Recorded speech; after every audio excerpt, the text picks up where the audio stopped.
Мұндай мұсылман болма. Бүгінде қазақ қоғамында ислам діні турасында сөйлеушілердің қарасы көбейіп кетті. Олар мейлі дін маманы болсын, болмасын әйтеуір исламға келгенде бәрі білгіш, шетінен данышпан, өз көзқарастарын ортаға салып талқылауға кірісіп кетеді. Құрылысшың да, дәрігерің де, әлеуметтанушың да, психологың да барлығы бірдей өзін тыңдату үшін жан салып діннің атынан сөйлегіш. Жасыратыны жоқ, осындай үлкен жауапкершіліктен қорықпаудың арқасында ислам діні бүгінде белгілі бір деңгейде құбыжыққа айналып бара жатқан секілді. Одан тіпті қорқатындар да шықты. Бұрын баласы намаз оқыса ата-анасы қуанушы еді. Бүгін бәрі керісінше, мешітке барса алаңдайтын заманға жеттік. Қыздың басындағы бір шүберек матадан еркектің иегіндегі сақалына дейін қоғамның басты проблемасына айналды. Түймедей нәрселер түйе болды. Құдды бір барлық зорлық-зомбылықты, қылмысты тек мұсылмандар ғана жасайтын секілді. Мұндай қоғамдағы исламға деген теріс стереотиптің қалыптасуы әркімнің алып-қашпа әңгімесінен туындайтын жоққа шығаруға болмайды. Дін ол еріккеннің ермегі емес, ол өте нәзік нәрсе. Ол туралы тек мамандар ғана сөйлеу керек, әрі солардан ғана тиісті жауаптар алынуы тиіс. Бір сөзбен айтқанда, әркім өз ісімен айналысу керек. Ертедегі ғалымдар айтқандай, әркім өз білгені бойынша сөйлесе, халықтың арасында талас-тартыс болмас еді. Біліңіз, егер сіз дін маманы болмасаңыз және дін туралы сөйлеуді доғармасаңыз, онда жаратқан Жаббардың Құрандағы мына аяты нақ сізге арналады. «Уәлә тақфу мә ләйсә ләкә бихи илм». Өзің білмейтін нәрсеге жақындама. Яғни Аллах Тағала бір нәрседен хабарың болмаса, ол туралы сөз қозғама және білімсіздікпен сөйлетіндердің қатарында болма деп тұр. Егер олай жасамайтын болсаңыз, онда берілген аяттың жалғасына зер салыңыз. «Инна сәмә вәл басара вәл фуада күллу улаика кәна анху мәс'ула». Расында ертең қияметте құлағың да, көзің де, тіпті жүрегің де Аллахтың алдында куәлік етеді. Қазіргі таңда көптеген мұсылмандар діни сауаты терең болмаса да, біреуден естігенін айтып, өз көзқарасын білдіріп, діндегі өз орнын анықтауға асық болып жатады. Немесе олар Құранның қазақ тіліндегі аудармасын алып, сол бойынша өзінше діни тұжырым жасап, оны өзгемен бөлісіп жатады. Бірақ расымен де сен біреуден естіген немесе аудармасынан оқыған аят шынымен де сондай мағына береді ме? Оның парқына барып көрдің бе? Бәлкім белгілі бір аятты немесе хадисті оқып, оны сен өз түсінігіңде түсініп, жұртқа сенің көзқарасың бойынша айтып жүрген шығарсың. Әсілінде оның мағынасы мүлде басқа болуы мүмкін. Мәселе діни мәтіндерде емес, оны сен түсіндірген әдісте шығар. Осы туралы ойланып көрдің бе? Мысалы, бізге біреу келіп, бір діни үкім туралы Сахих Бухариде пайғамбар саллаллаху алейхи уассалам хадисінде былай деген деп түсіндіретін болса, біз оның анық қанығына жетпестен, сүзгіден өткізбестен тікелей қабылдай береміз.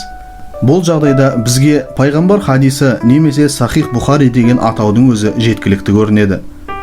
Мұндай жағдайда керісінше біз естігеннің бәрін қабылдай бермей, алдымен ол хадис кімнен жеткен, немесе аяттың тәпсірін кім түсіндірген, оның түсу себебі қандай деген жан-жақты сұрақтарды қоюымыз шарт болады. Иә, солай. Дін ол ойнайтын нәрсе емес, немесе жолдан іліп алып қабылдай беретін дүние емес. Оған шынайы ықыласпен келу керек. Қазақта дін ұстана алсаң қасиетің, ұстана алмасаң қасіретің деген сөз бар. Оны дұрыс қабылдау мен ұстанудың жолдарын алдымен жақсы біліп алу керек. Мысалы, сен көшеде кетіп бара жатсың делік. Жаныңда екі жігіт доп теуіп ойнап жатады. Оның біреуі екіншісіне қарап, «Мен сені қазір өлтіремін» десе, егер сен оның сөзін тікелей қабылдайтын болсаң, онда дереу полиция шақыруың керек болады. Алайда ол екі жігіттің бір-біріне өлтіремін деп айтып тұрғаны, «Мен сені мына ойында жеңемін, яғни басым түсемін» дегенін білдіреді емес пе? Демек, сөйлемдердің негізгі мағынасы жағдайға байланысты әрдайым өзгеріске түсіріп отырады. Сол сияқты әр нәрсенің өзін қабылдау тәртібі мен ережесі бар. Бұл жағдайда ислам дініне келгенде өте мұқият болу талап етіледі. Сондықтан біреу саған келіп, Құранда немесе хадисте осылай деген екен деген оның тұжырымы, ол Құранды толық түсініп айтып отыр дегенді білдіре бермейді. Әрбір айтқан сөзге илана бермеу керек. Себебі осындай біреудің айтқанымен жүретін соғыр сенім мұсылмандарды құрдымға жіберіп отыр. Осының кесірінен біз ислам әркімнің аузында айтылып, нәтижесінде оны толық түсіне алмай келеміз.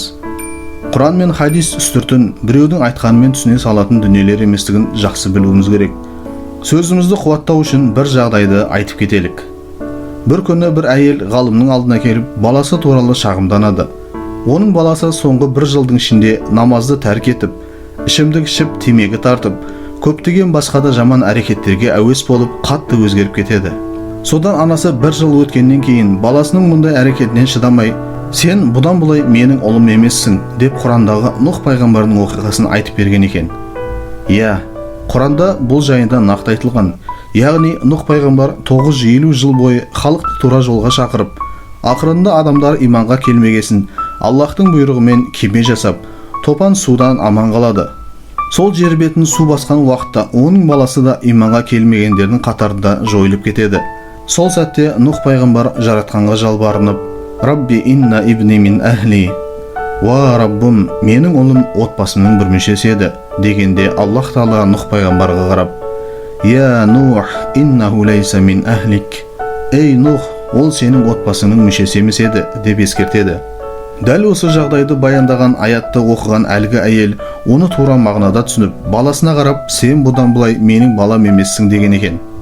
Сонда ғалым сөз алып оған бұлай депті: «Сіз алдымен бұл аятты жүзеге асырмас бұрын Нұх пайғамбар секілді балаңызды 950 жыл бойы тура жолға насихаттап көріңіз.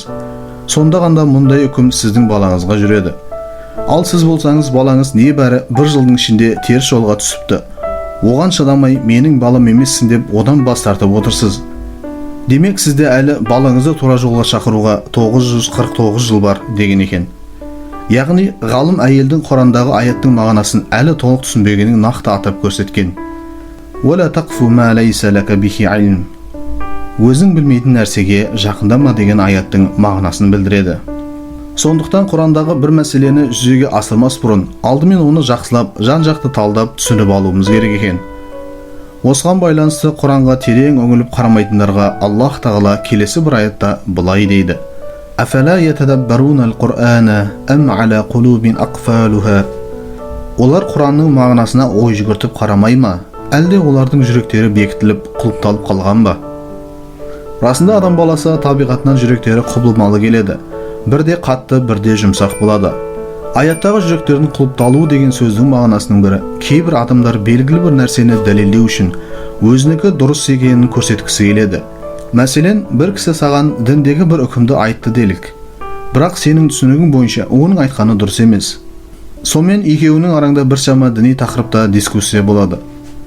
Сен оның айтқанына қанағаттанбай, ақырында үйге барып, бар кітаптарыңды ашып, өзіңдікі дұрыс екенін дәлелдегің келеді. Яғни бұл тұрғыда сен ислам дініндегі әлгі үкімнің дұрыс-бұрыстығын анықтау емес, керісінше өз көзқарасыңды дәлелдеу үшін, өзіңді одан білімді екеніңді көрсету үшін өз позицияңды қорғауға әрекет жасайсың. Егер сенде осындай қасиет болатын болса, онда біліп ал, сенің жүрегің Құранның мағынасына әлі де болса терең ой жүгіртіп қарауға мұқтаж. Егер сен исламнан бұрын өз көзқарасыңды, тұжырымыңды, беделіңді жоғары қоятын болсаң, онда мұсылман деген атыңмен дінге қиянат жасап қалуың әбден мүмкін. Себебі сен Аллахтың сөздерін өз мақсаттарыңды жүзеге асыру үшін пайдаланып жатырсың. Мұндай теріс құбылыстардың барлығы жүректің түбінен шығатын дүниелер. Сол үшін жаратқан Жаббар біздерге «Уәлә тақфу мә ләйсә ләкә бихи илм». Өзің білмейтін нәрсеге жақындама. Яғни, Аллах Тағала бір нәрседен хабарың болмаса, ол туралы сөз қозғама және білімсіздікпен сөйлейтіндердің қатарында болма деп тұр. «Инна сәмә вәл басара вәл фуәда күллу улаика кәна анху мәс'ула». Расында ертең қияметте құлағың да, көзің де, тіпті жүрегің де Аллахтың алдында куәлік етеді деп жүректі арнайы меңзеп тұр. Демек адамның әрбір әрекеті мен сөзі тілден шықпас бұрын алдымен жүректің түбінен сүзіліп, дұрыс шығуы керек. Сондықтан құрметті ағайын, дін туралы сөйлемес бұрын алдымен соның дұрыс-бұрыстығына нақты көз жеткізіп, және өзіміздің жүректі тазартып, діни сауатты ашып алуға тырысуымыз керек. Бұған қоса, дін турасында халықтың көзқарасын сан қилы етпес үшін әркім өз саласы бойынша сөйлеуі маңызды. Егер сенің діни білімің болмаса, оны білмеуді айып санап, білмегеніңді білетіндей етіп айтқанша, білімсіз екеніңді мойындап, үнсіз қалған абзал. Себебі сахаба Али ибн Абу Талиб бұл жайында былай деген: адамның білмеймін деп мойындауының өзі жарты білім. Сол үшін ұстанған дініміз біз үшін қасірет емес, қасиетті болу үшін алдымен өзіміздің дінге деген қатынасымызды түзеп, сөйлемес бұрын білімді ізденуді мақсат етейік. Сонда ғана шынайы мұсылман атына лайықты тұлға болатынымыз анық.